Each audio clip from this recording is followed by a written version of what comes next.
Kebijakan new normal menjadi angin segar bagi pelaku usaha yang sempat terpukul selama pandemi COVID-19 termasuk bagi pelaku UMKM. Namun seberapa siapkah dunia UMKM untuk menghadapi new normal dan mematuhi protokol kesehatan? Kita akan membahasnya dengan dua pelaku UMKM di sini. Ada Nunu Nugroho dan Sinta Firmasari. Kita akan ke Nunu Nugroho terlebih dahulu. Selamat pagi Mas Nunu, apa kabar? Selamat pagi, baik Mbak. Ya, Mas Nunu boleh diceritakan sebelum ada COVID-19 ini bagaimana jalan usaha Anda, pola usahanya, dan apa sih jenis usahanya, Mas? Iya, jadi saya sebenarnya kan baru nih memulai awal usaha itu di awal tahun.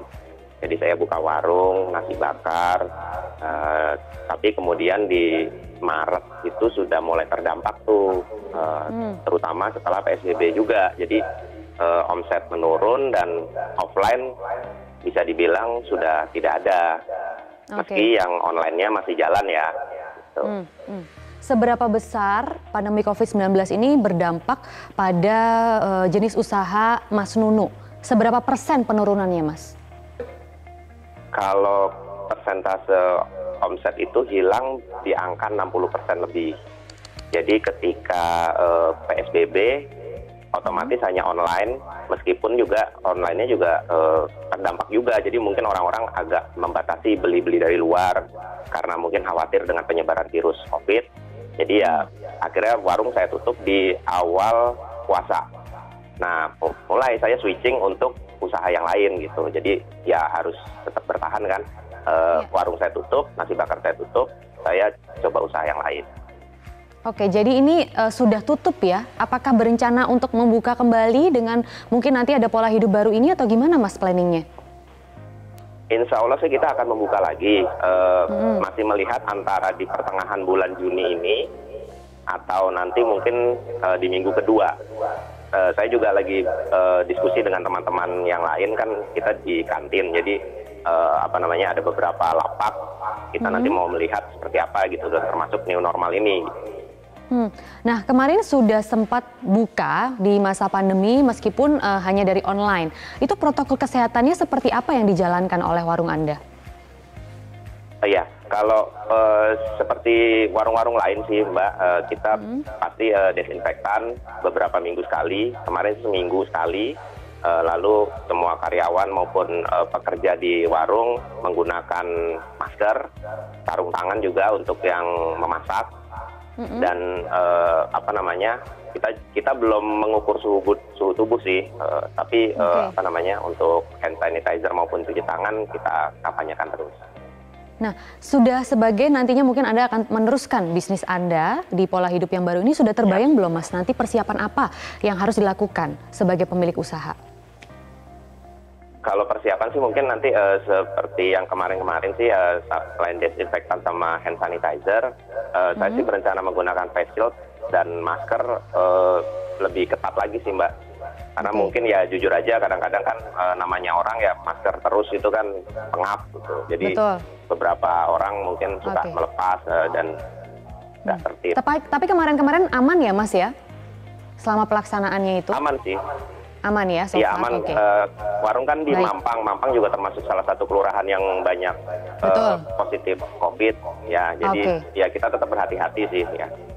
Oke, itu tadi cerita dari salah satu pelaku UMKM Mas Nunu. Kita juga masih tersambung dengan salah satu pelaku UMKM lainnya, ada Mbak Sinta di sini. Mbak Sinta, boleh dijelaskan metode usaha apa yang Anda jalani sebagai pelaku UMKM dan bagaimana itu begitu terdampak dengan pandemi COVID-19? Saat ini sih kalau untuk untuk new normal ini kita sudah mulai mau menerapkan ya dari tim itu ya, salah satunya cuci tangan sebelum dan sesudah masuk itu pasti ya kan. Jadi kalau untuk pengunjung kalau untuk pengunjung itu ya pasti sebelum masuk kita sudah menyiapkan hand sanitizer, tempat cuci tangan, jadi sebelum melakukan apapun. Kemudian transaksinya sebaiknya itu non tunai semua. Jadi kita mulai seperti OVO atau Grab atau Dana itu kita persiapkan. Sejumlah dompet ini ya, dompet digital begitulah ya intinya. Iya, kita hindari untuk tunai transaksi. Selama PSBB, bagaimana Anda terus menjalankan roda bisnis Anda di bidang kuliner ini, Mbak Sinta? Kita yang tadinya selalu menyajikan yang fresh, sekarang kita ubah menjadi pre-cook. Dan kita sudah membuat itu sambal botolan. Tadinya kan saya ini bergerak di bidang ayam goreng serundeng. Jadinya tadi semuanya harus fresh, sambal-sambal harus fresh. Ini kita ubah semua menjadi dalam bentuk kemasan. Kalau untuk ayam kita dalam bentuk pre-cook, tapi kalau untuk sambal ya kita dalam bentuk sambal botolan yang memang harusnya sudah disterilisasi semuanya. Karena botolnya juga sudah kita sterilisasi semua. Dan pola penjualannya bagaimana? Apakah kemarin online atau memang masih buka usahanya, restorannya? Untuk awal-awal kemarin 1 bulan awal-awal itu kita nggak buka sama sekali ya. Kita mengikuti anjuran pemerintah juga sebelumnya untuk menekan penyebarannya. Jadi kita memang hanya offline maksudnya kita dari online, maksud saya online, jadi nggak ada di toko. Online aja, hanya melayani Grab online ataupun dari Instagram ataupun dari WhatsApp seperti itu. Oke, dan bagaimana cara Anda untuk menjaga protokol kesehatan yang diterapkan di warung Anda agar tetap bisa terjaga dengan pandemi COVID-19, khususnya untuk karyawan-karyawan yang membuat ayamnya, membuat makanannya, begitu bagaimana caranya untuk menjaganya, Mbak Shinta? Yang pastinya kita terapkan aturan SOP ya, SOP, dan kita memberikan juga kesadaran bahwa pentingnya akan menjalani SOP itu dengan baik untuk diri sendiri ataupun untuk orang lain dan keluarga kita tentunya. Jadi dengan melaksanakan SOP itu dengan baik diharapkan tidak ada pelanggaran dari pihak karyawan karena mereka sudah menyadarinya. Nah, untuk pola penjualan sendiri itu terdampak berapa persen penurunannya, Mbak Shinta? Lumayan ke saat ini ya sampai 50%, turun lebih dari 50% untuk. Tapi kemarin pada waktu mau Lebaran, mendekati Lebaran itu karena banyak kiriman handphone, karena semuanya kita sudah kemas, itu sudah mulai menaik lagi. Baik. Itu tadi cerita dari Mbak Shinta dan juga sebelumnya ada Mas Nunu. Tapi sekarang kita juga tersambung dengan Menteri Koperasi dan UMKM, Teten Mas Duki. Selamat pagi, Mas Teten. Selamat pagi, Maria. Ya, terima kasih sudah bergabung di Selamat Pagi Indonesia. Mas Teten tadi sudah mendengar ada 2 cerita dari pelaku UMKM, tapi sebenarnya masih banyak sekali pelaku UMKM yang begitu terdampak di luar sana dengan pandemi COVID-19 ini. Kalau data dari Kementerian Koperasi dan UMKM itu ada sekitar 59,2 juta pelaku UMKM yang ada di Indonesia. Nah, bagaimana Kementerian Anda bisa merangkul para UMKM tersebut untuk terus menopang protokol kesehatan COVID-19 dan juga dapat terus melangsungkan usahanya? Ya, betul. Saya kira pelaku usaha di Indonesia kan mayoritas UMKM, itu hampir 99%. Dan selama ini 97% penyerapan tenaga kerja juga di UMKM. Nah, berbeda dengan tahun 98, pada tahun ini yang terdampak itu UMKM. 98 justru penyelamatnya adalah UMKM ya ketika krisis waktu itu. Nah, saat ini justru yang terdampak UMKM. Nah, yang karena apa? Karena di seluruh dunia juga terkena. Jadi nah, yang terdampak itu dari 2 sisi sekarang itu sekaligus. Ya, jadi dari sisi permintaan ya maupun juga dari sisi suplai. Jadi kita tahu sekarang banyak pelaku UMKM terutama di yang level mikro dan ultra mikro itu yang udah tidak bisa usaha. Nah, ini yang saya kira kita perlu mitigasi dengan baik. Nah, saat ini saya kira pemerintah sudah menyiapkan kebijakan untuk mengurangi beban pembiayaan atau cash flow dari UMKM dengan memberikan tadi cicilan kreditnya ditunda selama 6 bulan, lalu bunga kreditnya dibayarin pemerintah, lalu pajaknya dinolkan di subsidi pemerintah, dan juga diberi kemudahan pembiayaan baru. Nah, tapi ini hanya sampai September. Nah, kita harapkan memang COVID-19 ini bisa kita tuntaskan sebelum itu. Sebab kalau nanti sampai September kita belum bisa mengaktifasi usaha karena COVID-19 masih belum kita atasi, ini akan berat. Karena APBN sekarang pun untuk membiayai stimulus ekonomi tadi termasuk bansos itu udah defisit ya. Apalagi sekarang pajak dinolkan sementara pengeluaran banyak. Baik, Mas Teten, itu kalau tadi bantuan dari sisi finansial, tapi bagaimana caranya untuk merangkul para UMKM ini bisa kembali menghadapi COVID-19 ini bersama-sama dengan pola hidup baru, new normal itu tadi? Apa saja strategi yang sudah disiapkan oleh Kementerian UMKM? Kita akan membahasnya selepas jeda pariwara ya Mas Teten, bersama dengan dua pelaku UMKM juga di sini. Jadi jangan kemana-mana pemirsa, tetaplah bersama kami hanya di Selamat Pagi Indonesia. Kembali di Selamat Pagi Indonesia masih membahas mengenai new normal terhadap UMKM dan juga masih tersambung dengan dengan Menteri Koperasi dan UMKM Mas Teten Masduki di sini. Mas Teten, untuk strategi yang sudah dipersiapkan oleh Kementerian Anda untuk dapat merangkul UMKM ini menghadapi new normal ini apa saja, Mas? Ya, kami memang oleh Pak Presiden sudah diminta menyiapkan reaktivasi usaha termasuk UMKM. Kami sudah menyiapkan fase-fase, ada 5 fase yang nanti kalau sudah menjadi kebijakan pemerintah, ya kita udah siap jalankan fase-fase ini. Ya, fase ini tergantung sektor dan wilayah. Jadi kita udah coba petakan mana nanti yang kita bisa buka di fase pertama, ya, terus berlanjut. Nah, kita tentu tadi selain kita mempersiapkan mereka dari segi pembiayaan, lalu juga dari misalnya suplai bahan baku, termasuk kami juga sedang menyiapkan SOP protokol kesehatannya. Ya, bagaimana pelaku UMKM itu kita mereka punya kemampuan nggak untuk mematuhi protokol kesehatannya. Nanti kami akan dampingi.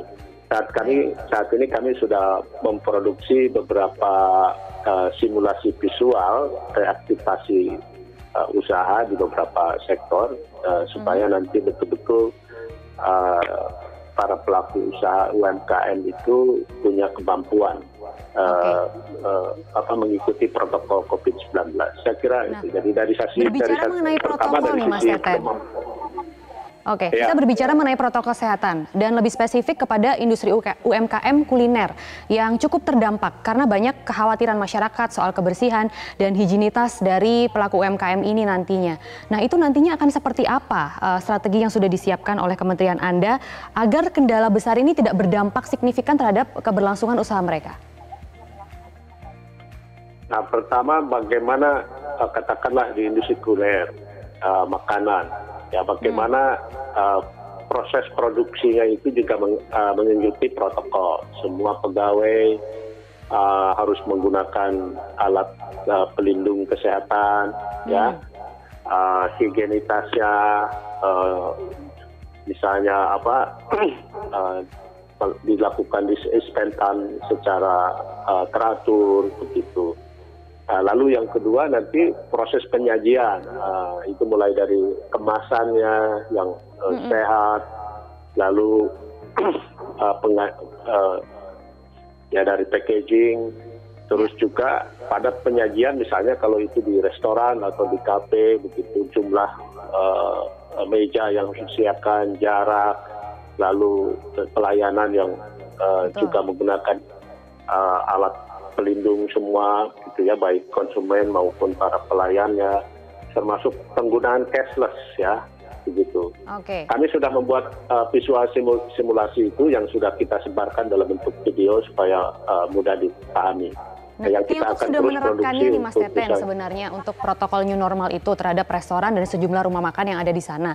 Tapi ternyata terimbasnya masih cukup parah para UMKM di industri kuliner ini. Nah, bagaimana kita bisa belajar dari Tiongkok agar hal yang sama tidak terjadi di Indonesia? Ya tentu ini harus disiplin semua. Ini memang jangan dianggap enteng.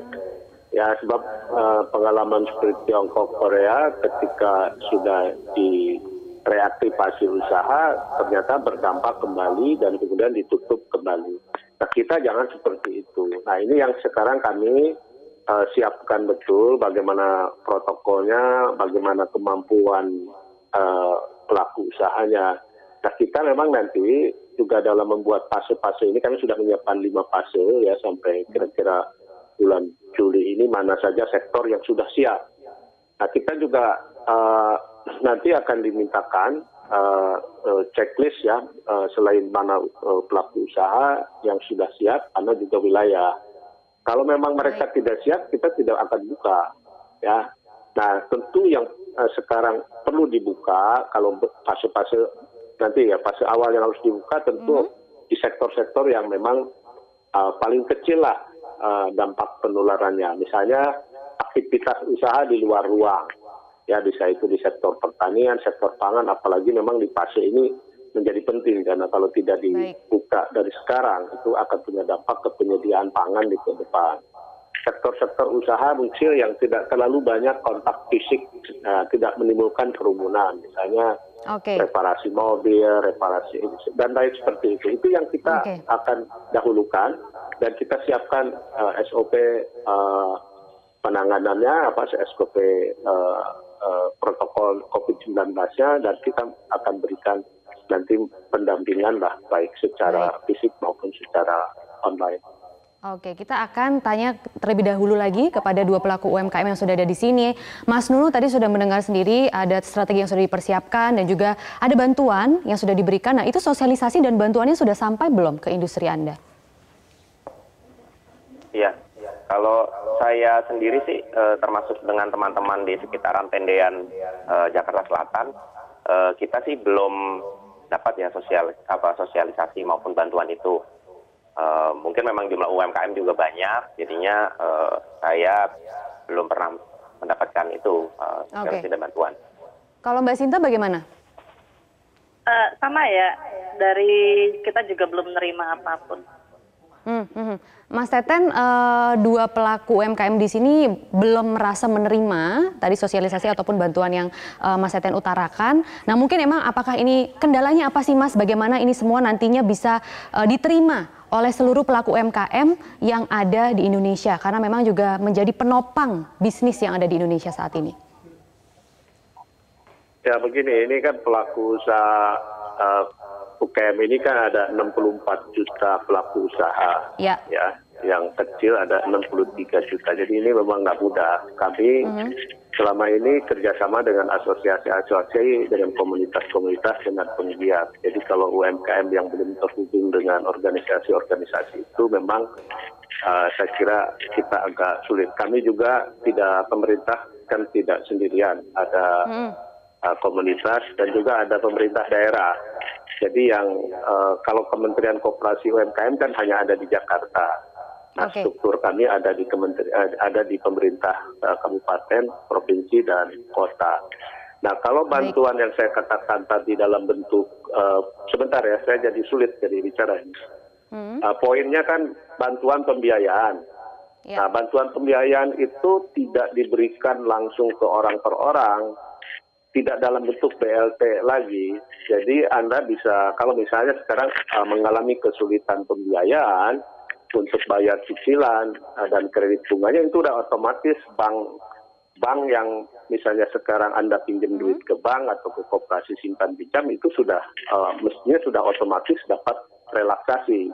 Baik penundaan cicilan selama 6 bulan termasuk kredit bunganya, dan juga kalau misalnya ada keinginan untuk menambah modal kerja baru, ini dipermudah. Gitu. Jadi silakan saja datang ke perbankan. Jadi tidak, ya tentu kalau ditunggu ini kapan datang ya nggak akan datang ke. Jadi harus juga ada ini ya, inisiatif dari para pelaku UMKM ini, dan nanti juga kita akan terus pantau bagaimana supaya UMKM ini masih bisa terus menopang industri bisnisnya masing-masing. Terima kasih Mas Teten, Mas Duki sudah memberikan keterangan di Selamat Pagi Indonesia, dan juga terima kasih Mbak Sinta dan Mas Nunu. Semoga nanti usahanya bisa berjalan kembali. Terima kasih.